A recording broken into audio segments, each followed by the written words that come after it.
Hello all, I'm Sai and you're watching the Book Dragon. In today's video, I'm bringing to you my December reading wrap-up. I can say that December was a really good reading month for me because I ended up finishing 31 books by the end of the month. I did not even know that I read that many books until I sat down and scripted this video, because throughout December I did not feel like I was reading that much at all because I was so busy with work. And apart from that, there were also multiple other things that were going on. And another special thing about this wrap-up is that I did not read even one physical book throughout December. All of them were just ebooks or audiobooks. I don't know why I did not feel like picking up a book and reading it physically at all. So yeah, without any further ado, let's get into the books right away. Let's start with the audiobooks. I listened to a total of 4 audiobooks in December, and of these the first one is The Untethered Soul by Michael A. Singer. I listened to this on Storytel and it is a book on mindfulness. I can say that this book was very useful for me, especially during the end of the year, because I had a lot of things going on and it was very difficult to keep my mind and myself in peace. And I can say that this book helped me a lot in that sense, because the author continuously talks about the self and finding that particular self which each and every one of us is. And I can say that this book was very different from any of the other things which I've read before dealing with this topic, because the author says that even the voice that we hear inside our head while we are thinking stuff is not the actual person that we are. It's that consciousness which is actually listening to that voice and helping us to do all the stuff that we are doing right now. It was a bit repetitive when it came to the concept at times, but as a whole it was a really good experience. So if you're a person who's doing more than one work and feel like you don't have even a moment of peace, I think listening to this audiobook will be a really calming and rich experience. So please do give this a try. I rated this book 4 stars. The next audiobook which I finished is an autobiography, and it is Wings of Fire by Dr. APJ Abdul Kalam and Arun Tiwari. I actually listened to the abridged version of the audiobook that is available in Audible. It was a really good abridged version of the book, but I was not completely satisfied with it because I don't think the abridged version made that much justice for the life story of Dr. Kalam. I have the original version of the book in Tamil as Agni Chiragal with me, but I have not read it. I will read it sometime, but not right now. Because of the abridged version, I am sure that many incidents were just easily removed from this book, and I think that interrupted the wholesome quality of the book in some way or the other. So that was a bit disappointing for me. But apart from that, it was a really good read, but I want to read the original version that is unabridged and written by Dr. Kalam himself. I rated this audiobook 4 stars. Next we have yet another non-fiction book which also I listened to on Audible. It is Reasons to Stay Alive by Matt Haig. This was my first Matt Haig book, and I can easily say that it was a really good read because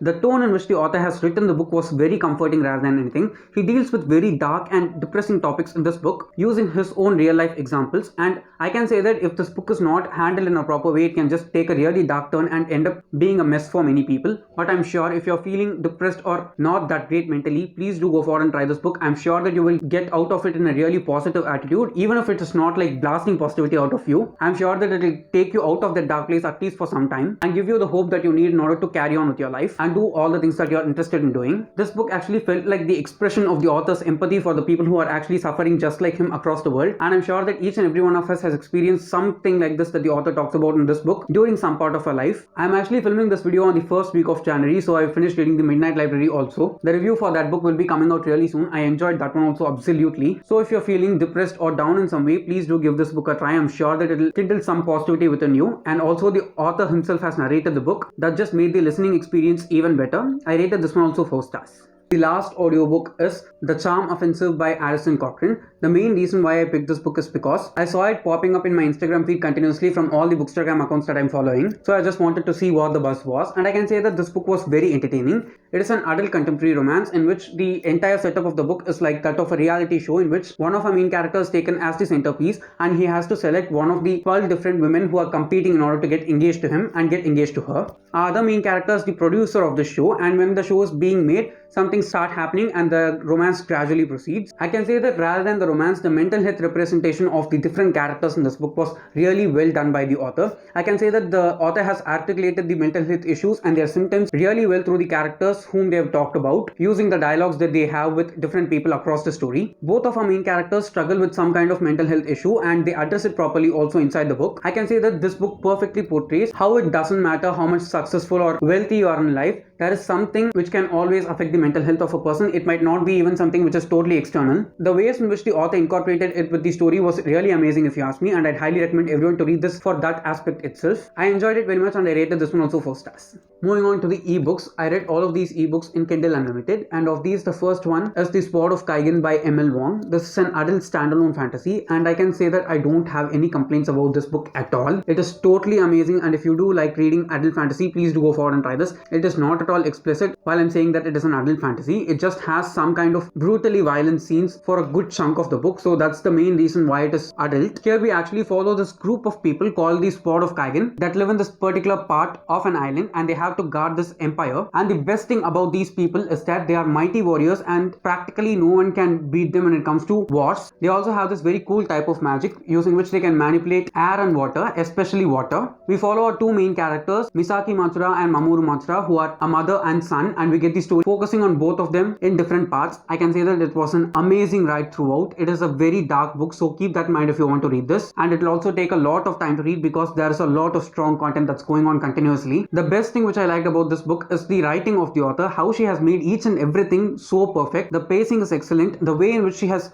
place the battle sequence in the middle of the book and not towards the last, and using that last chunk in order to show the aftermath of the war was just so amazing. The only complaint that I have for this book is that it is a standalone, and if it is not a standalone and the beginning of a series, I'm sure that I'll pre-order all the books and read them as they are released continuously. So yeah, this was just so excellent, and I obviously rated it 5 stars, and it also made it to be one of my most favorite books of 2021. The next one is a non-fiction book, and it is 13 Steps to Bloody Good Wealth by Ashwin Sanghi and Sunil Dalal. I can say that I enjoyed this book very much because it proved very useful for me. After reading all the 13 steps, I can say that I've even incorporated some of them inside my expenditure and the way in which I handle my finances itself. I am a very beginner when it comes to reading personal finance books, and I can say that this book was very useful for me in that sense. So if you are also a person who is very new to personal finance in terms of self-help books, please do give this a try. I'm sure that it will be very useful for you. And even if you're just starting out in your job or if you're in your college days, please do give this a read, because I think if I had read this 2 or 3 years back in my life, I could have a lot more money right now in my hand than I have now. It is very simple in language, and even the jargons that the author uses, he makes sure to give us the meaning of each and everything properly so that we just don't get confused by all the technical terms that are just loitering all around the book. It is not even that long. I think it's just under 200 pages, and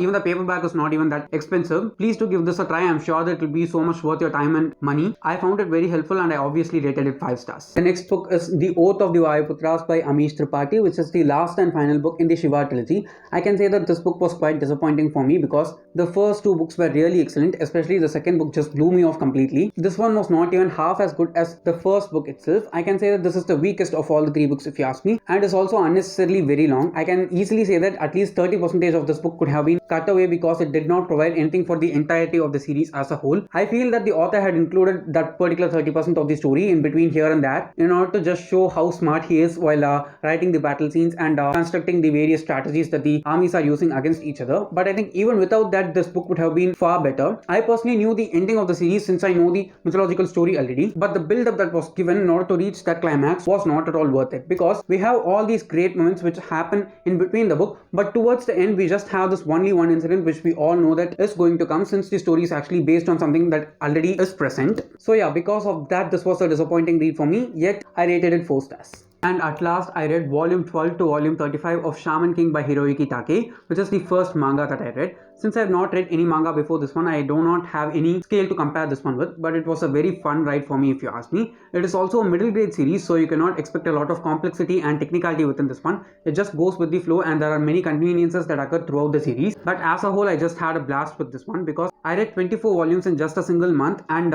it just kept me reading continuously in between all the other things that I was doing also. And they are also very quick reads. Each and every volume is less than 200 pages long, and it does not take more than 1 or 1.5 hours to read each and every volume. There are also some tidbits towards the end of each and every volume which makes it even more interesting and fun, like a small slice of life from the world in which the story actually takes place. Here we follow our main character, 13-year-old Yo Asakura, who's to participate in this shaman fight in order to become the Shaman King. The Shaman King is basically the conqueror of the world and has control over each and everything that is going on. Since it is also a very long manga series with 35 volumes, the actual plot of the story does not start until the later volumes of the series, like in 9 or 10. I can easily say that the first 8 volumes of the series is simply just the setup, and once you get to know all the characters, you'll be able to decide who are the protagonists and who are the antagonists of this story. Yeah, you heard me right, there is not just one protagonist or one antagonist. We have groups of people battling continuously. It is sometimes very funny, sometimes so serious and dark, but I think the author has balanced it really well using his writing style. I think I'll be making a dedicated review for this series sometime in January itself. I'm not sure though, let's just wait and see. There is also an anime of this one available in Netflix right now. I don't know whether I'll be watching that or not, but I want to. So yeah, for a beginner, the series was really good for me and I enjoyed it completely. And as a whole, I can say that I rated the series itself 4 stars.